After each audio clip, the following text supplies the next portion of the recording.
Hey, what's up, everybody? I want to welcome you to another episode of the Dreamerspro Daily Recap, where we give you a recap of all of the hot topics that we covered that day. You can catch them in their long format and also catch it fully streaming for free on Apple Podcasts.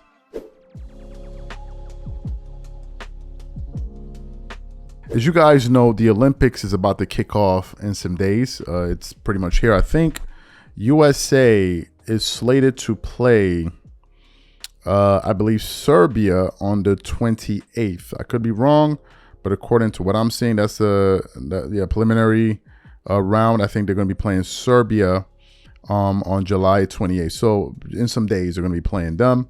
Of course, there's a lot of excitement. There's a lot of conversation going into this particular Olympics. Some people out there tried to say that this is the most talented roster Team USA has ever sent out there. They're saying it's on par with the Dream Team, which I think is a joke, an absolute joke. And then once the tournament kicked off, not the Olympics, but the games before that, some people began to really second guess those assertions, given the fact that they were down, I believe, by 14 to South Sudan. They ultimately came back and won that game by 1 point when they had a 43.5 point spread going into that game. And then they ended up beating Germany, I believe, by 4 or 6 points. That wasn't a convincing victory, especially the way they used to do it in the past, right? So while people are kind of, making their projections, one person on ESPN gave his own. And his message was quite ominous. And this person was Tim Legler. Now, if you know anything about Tim Legler, former NBA player, he's the NBA guy on the show that's going to give you some serious NBA breakdowns. And he was on a panel, I believe, with Malika Andrews, and they were discussing Team USA's prospects going into the Olympics. And as he was speaking, he gave a pretty serious warning to Team USA. And he also said that he would not be surprised if Team USA lost in these Olympics and did not get the gold medal. And I was like, wow. So what we'd like to do now is we'd like to play exactly what Tim Legler had to say on ESPN. And then we're going to come back and react to some of his comments and give you guys our thoughts. Take a listen to what he had to say here. I'm going to throw Germany in there, the FIBA world champs. We're going to put some respect on Germany there. Legs, we haven't gotten a chance to hear about your ideas. The roster construction, though, of Team USA. How do you feel that they all fit together after seeing a couple of exhibition games, which I know you don't put too much stock into? Yeah, I just want, people need to always get back to this point. Whenever you see an international team coming from the United States, an NBA caliber team, these are different roles for these guys. Yes. Basketball doesn't work that way, where you have a team full of alphas, team full of guys that are used to doing really whatever they want offensively on every given night for their NBA teams. Most basketball teams have a couple of guys at the top of the roster that fall into that category, and then everybody else sort of stays in a lane and they fill a specific role and they sacrifice parts of their game for the betterment of the team. That's a big time adjustment for all of these guys. You're talking about some guys that if their careers ended tomorrow, we know they're in the Hall of Fame. There's a bunch of other guys in this team that are probably going to end up there as well. And they're used to getting, on a bad night, 20 shots a game for the teams they play on. So I just think the way that we go about formulating these teams and just expect, because they've got more talent and these are household names, we can roll out a ball and they can just go. That's just not the case anymore. And I think basketball requires a rhythm and a sacrifice and a continuity that is very difficult to find in this amount of time. And that is why I think Team USA will be threatened on multiple nights in this tournament. It's not going to shock me to see them lose. We just mentioned some of the teams. Australia even could be a team because stylistically it's so different. Yeah. I like Shanae's point about Canada. There's no doubt that's the most talented team outside of Team USA. But the one thing that's interesting about that situation is they're going to play like it's an NBA game. And that also might make Team USA more comfortable. True. Because the style is going to be exactly what they see every night. Right. Some of these other international teams that have the top guys, right, the top of the food chain players, like a Victor Wembanyama, but then everybody else falling into a role, it looks more like what actual basketball looks like rather than a collection of all-stars. And that's why this is continuing to be a challenge for Team USA to just run through it. Not to mention, to your point, some of those other teams, they also have a continuity that United States, they just do not have. So you heard what Tim Legler had to say. It was a very serious warning. He spoke about the fact that he believes that of all the teams out there that are actually playing basketball, like an NBA, like a basketball team running plays and playing with some level of cohesiveness and some strategy. Team USA isn't one of them, right? And that's a pretty damning condemnation. Also, it makes you think about something, and I discussed this yesterday on what's the show? GOAT Debate Media. We were discussing this yesterday, where we were talking about how this is beginning to expose this current generation of NBA players, because it seems like they cannot adapt their game to an international competition, an international format.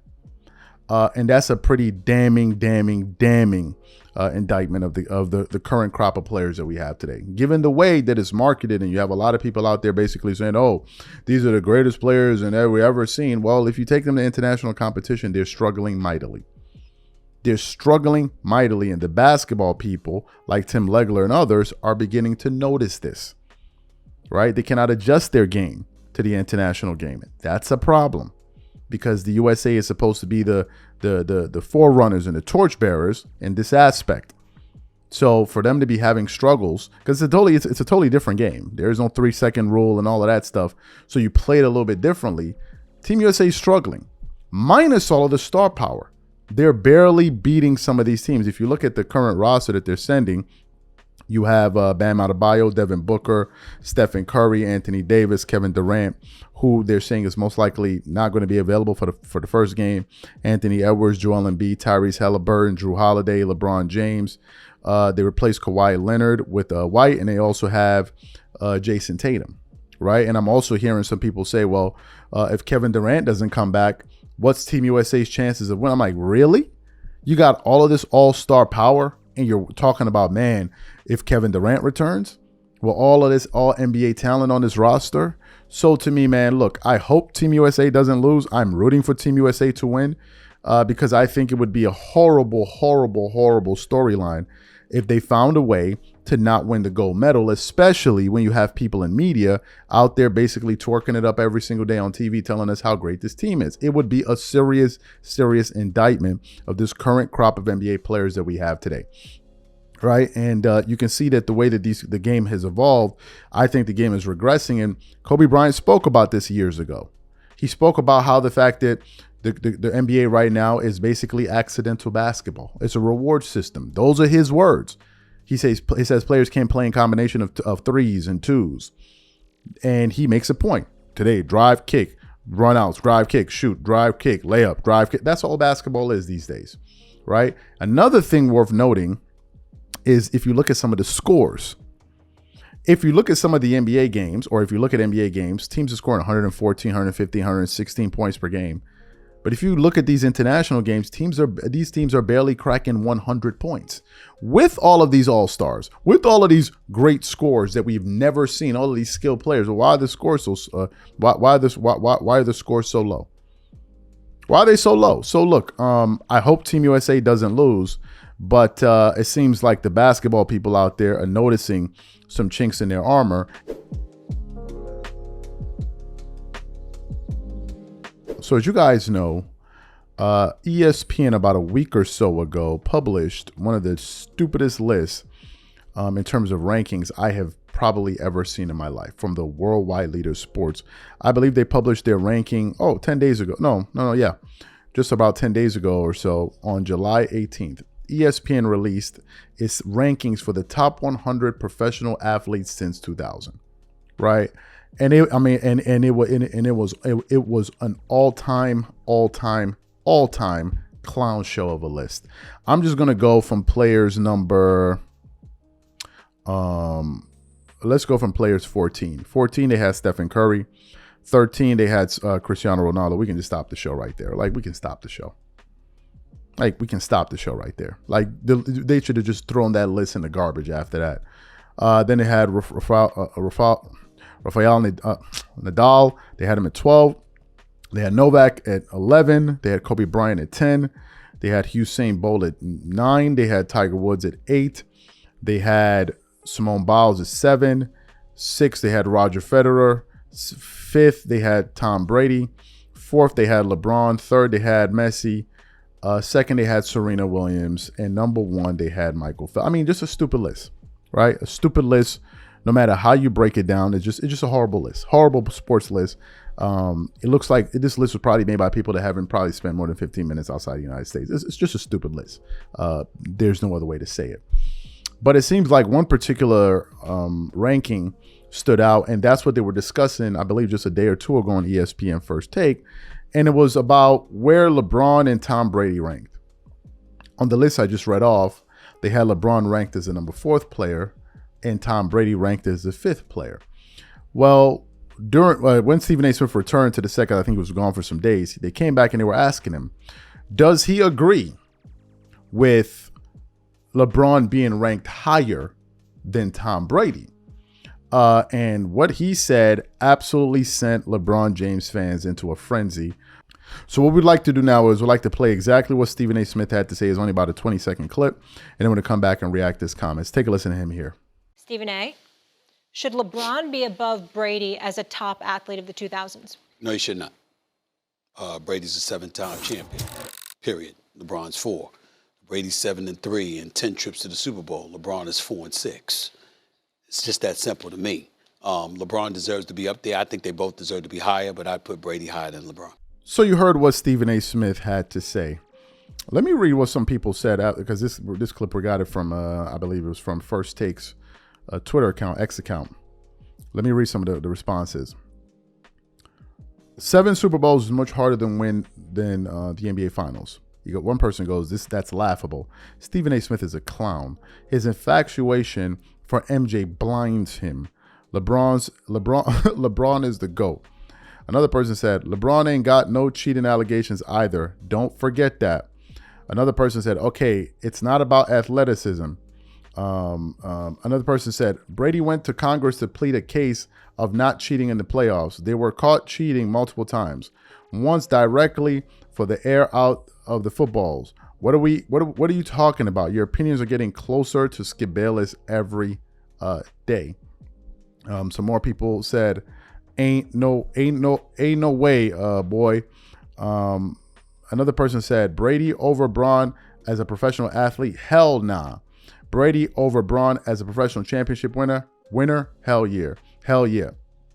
Another person said, oh, ESPN, your whole list is a joke, and people just kept on going on and on and on and on.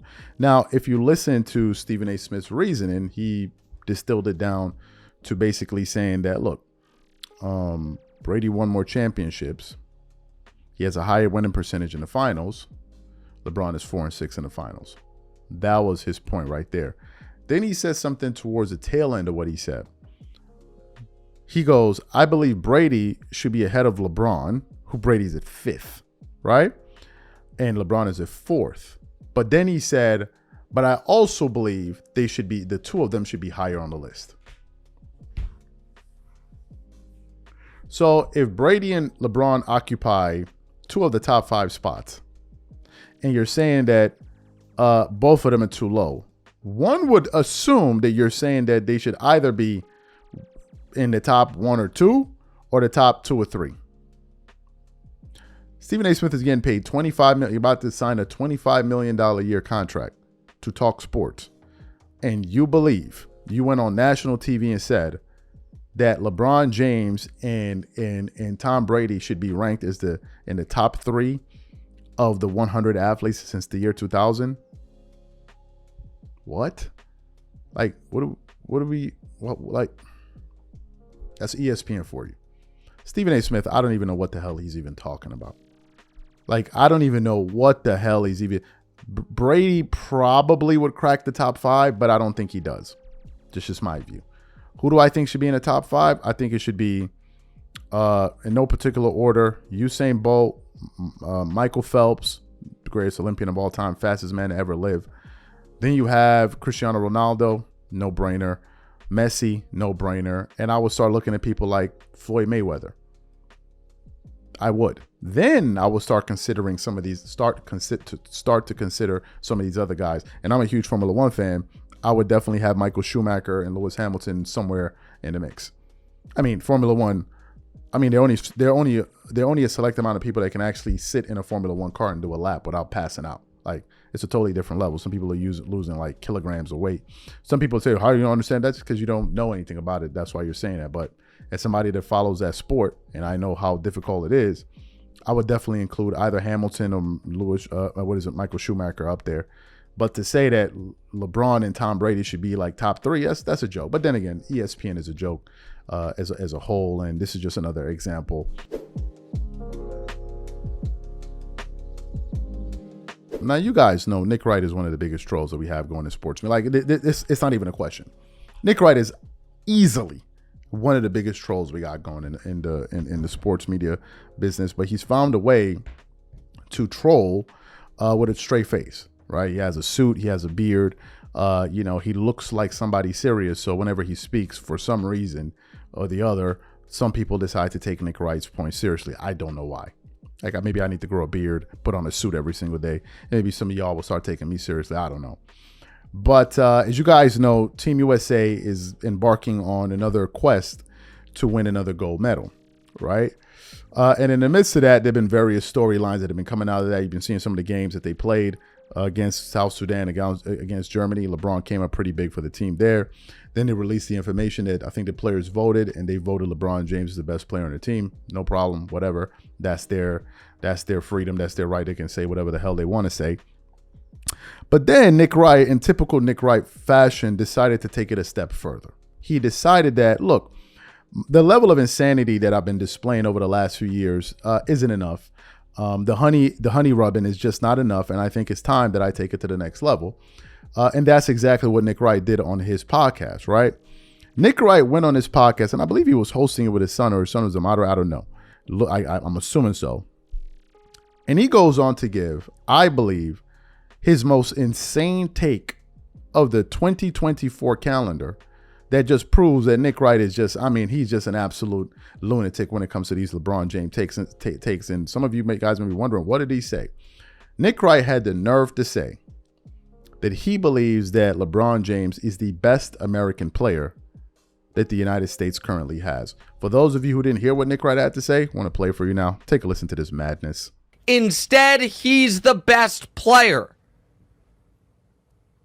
And if you were to ask me, under this context, Amanze, full health, rested, is there an American basketball player that I think is better than LeBron James on this team or otherwise?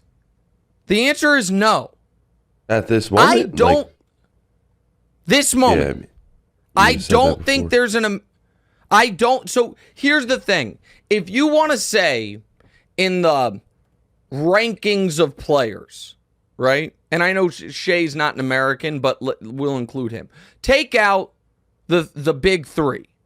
Giannis, Jokic, Luka. Take those 3 guys out, okay?